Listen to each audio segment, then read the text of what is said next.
Alors, bien évidemment, ce qui est intéressant dans ça, c'est que tu avais déjà des prérequis qui t'ont permis de bien pouvoir t'adapter, si on va dire ça comme ça. Mais en vérité, c'est que la question que j'ai envie de te poser, parce que toi, tu dis que tu avais déjà quelque part beaucoup étudié l'anglais au pays, et ça t'a permis d'avoir un certificat par rapport à cela. Mais maintenant, quand toi, tu arrives aux États-Unis, parce que en vérité, souvent, les gens, déjà, la première question que je vais te poser, c'est celle de savoir quand tu arrives aux États-Unis directement et que tu commences à te frotter avec le système académique, en vérité, tu décides clairement de passer le TOEFL. Déjà, clairement, est-ce que tu peux nous expliquer c'est quoi le TOEFL de façon résumée et surtout, pourquoi est-ce que c'était important pour toi de le passer en fait? Oui, mais le TOEFL, c'est comme le nom le dit, c'est Test of English as a Foreign Language. Donc, c'est un test de langue anglaise comme, voilà, comme langue étrangère pour les gens qui n'ont pas la langue anglaise comme langue primordiale ou langue native language, c'est-à-dire langue voilà, de naissance. Et le truc, c'est que je crois qu'il y a des standards internationaux basés sur la lecture, l'écoute et l'écriture, sur lesquels tu dois passer un certain test, tu dois écrire, tu dois lire, et tu dois t'exprimer. Voilà. Donc c'est ça, moi, comme je l'ai dit, j'avais déjà la base, donc cette base-là, sur le plan de la grammaire, l'écriture, je n'avais quasiment pas de problème. C'était par contre au niveau peut-être de l'applicabilité au niveau on va dire ça comment, de l'expression en fait. Voilà, c'est comme je disais, l'accent, la prononciation, phonétique. Parce que l'anglais c'est une langue vraiment, tu prononces pas un mot comme il le faut. Ça peut causer confusion parce que c'est une machine qui est derrière le TOEFL qui écoute, qui va te noter. Ce ne sont pas des professeurs, donc tout est automatisé. Donc, si tu fais un truc, la machine n'écoute pas, ben ça va sûrement te mettre, zéro. Donc, voilà, pour la plupart, du moins, peut-être que ça a changé, mais moi, quand j'avais fait mon TOEFL, c'est des systèmes automatiques et ça, quand ça ne capte pas, ça te dit peut-être de recommencer, bien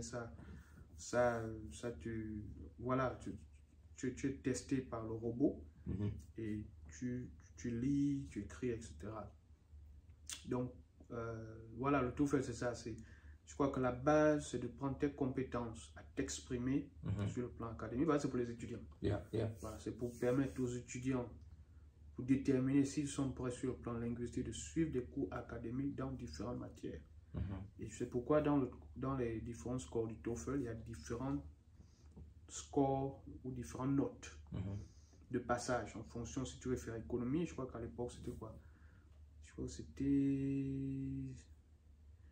je ne me rappelle plus trop bien, mais je crois que la note c'était quoi, 58 hein, sur la note d'ordinateur. Moi j'avais eu 66 je crois, donc j'avais largement dépassé le score. Donc j'étais qualifié. Tu veux faire médecine, il y a un score. Voilà, chaque discipline universitaire a un score spécifique en fonction des termes techniques reliés voilà, à ces disciplines-là.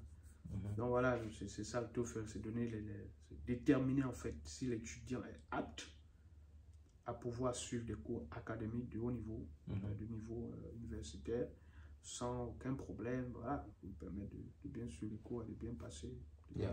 Donc, ok. Donc, en principe, si je comprends bien, le TOEFL te permet de passer ce qu'on appelle les ISL, en fait. C'est ça?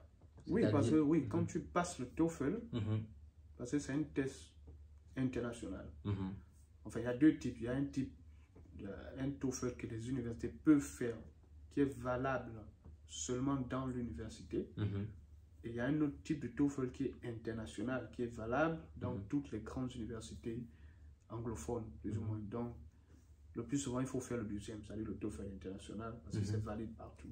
Alors, je crois que chaque année ou chaque 2 ans, on est supposé, renouveler ça, mais moi, je n'ai pas vu ça parce que moi, bon, parce que j'avais à qualifier le premier score, donc je suivais déjà des scores. Peut-être il y a certaines écoles qui demandent ça, mais bon, c'est ça le truc, c'est-à-dire que il y a ce côté-là où tu tu passes ça, et puis, en fait, voilà, c'est comme un permis d'étudier dans une université, permis de suivre des cours, voilà, dans une université anglophone.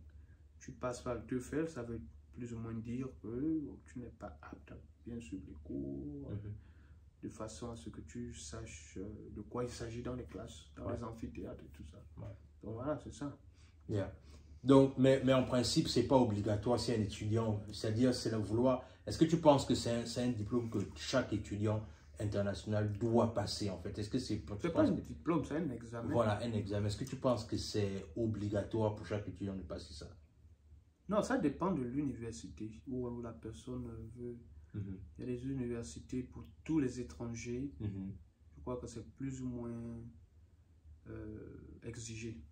Parce que le truc, c'est que si tu passes par le TOEFL, tu vas donc passer les langues, qu'on appelle ESL, English as Second Language, qui est une perte de temps parce que c'est beaucoup d'argent, tu vas apprendre certaines choses que peut-être tu connais déjà, ou bien peut-être que tu as appris ailleurs. Ou bien.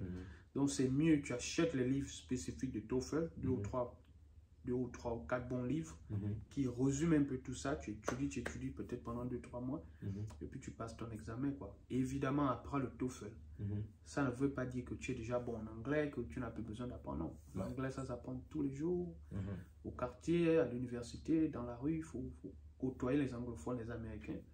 Parce que certains étudiants font souvent des erreurs. Quand ils arrivent, ils veulent étudier dans les pays anglophones, mais ils se mettent à discuter, il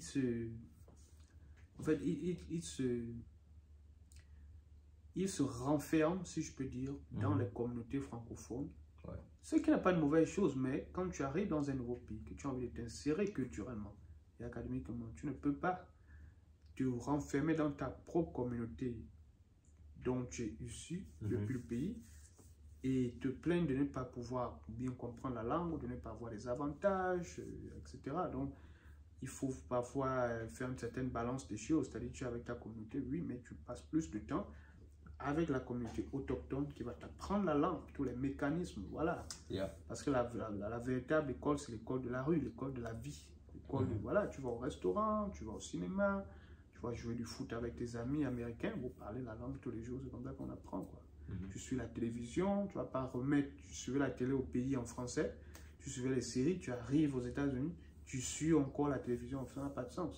Ça veut dire que tu ne veux pas t'insérer dans la société américaine. Excellent, excellent. Et là, on va sortir par ça. C'est-à-dire, alors, après ton parcours, tu décides clairement de te lancer dans les études, dans le domaine de l'économie. C'est-à-dire, la question que j'ai envie de te poser, et ça, on va finir par là, c'est que pourquoi cet intérêt particulier pour l'économie, en fait? Qu'est-ce qui te touche autant dans l'économie, en fait? D'où te vient cet amour pour l'économie, en fait?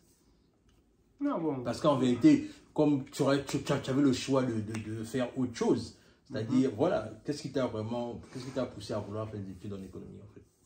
Non, je crois que l'intérêt vient à partir de la classe de seconde. Quand j'étais au lycée Mohamed Arissani, qu'on appelait à l'époque le Koweït, j'avais eu un bon professeur d'économie, monsieur encore Sima Jean-Marc, qui était professeur de sciences économiques et sociales, comme ça qu'on appelle ça à l'époque au lycée. Donc la première leçon qu'il donne sur la rareté, qui est en fait l'une des notions, je dirais, fondamentales de toute la discipline de la science économique, et que la façon dont il a décrit en fait l'objectif voilà, de la classe, etc., l'objet d'étude, qu'est-ce que l'économie, pourquoi c'est important, etc.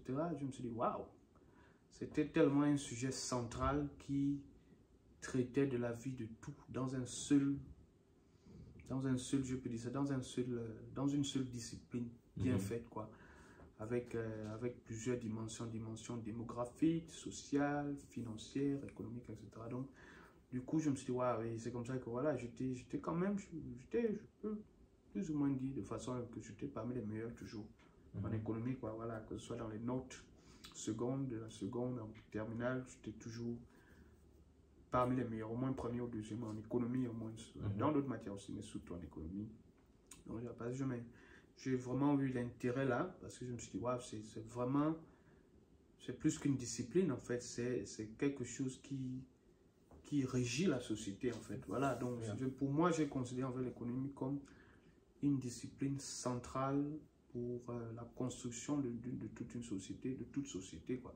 Donc c'est à partir de là, et puis bon, après je suis allé à l'UEB, j'ai fait 2 années, voilà. L'UEB c'est l'université Omar Bongo. Ouais, je suis allé à l'université Omar Bongo, j'ai eu pour le bac en 2011, je suis allé, première année je suis passé, en deuxième année maintenant, avec les grèves et tout ça, bon, j'arrivais pas bien suivre les cours de maths, parce que les professeurs de maths, les cours se faisaient de façon plus ou moins désordonnée, parce que on n'a pas de fascicule, parfois tu n'as pas le temps de profiter ou de te voir avec le professeur de façon un peu plus intime pour t'expliquer certaines choses, surtout nous qui revenons des séries littéraires.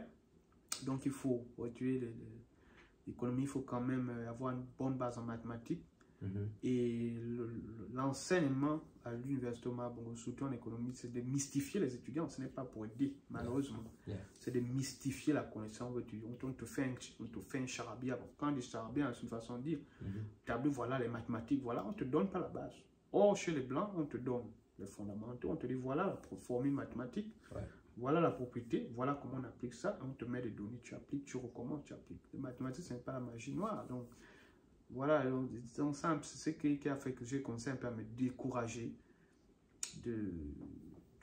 on va dire ça comme voilà, d'apprendre au pays et tout ça. Puis à partir de là, même avant ça, j'avais déjà commencé à chercher ailleurs, hein, même quand j'avais eu le bac, d'aller apprendre ailleurs, parce que j'ai toujours vu que l'enseignement au Gabon, quand tu veux vraiment faire dans l'enseignement universitaire, c'est difficile, parce que surtout dans l'université publique, on mystifie la connaissance.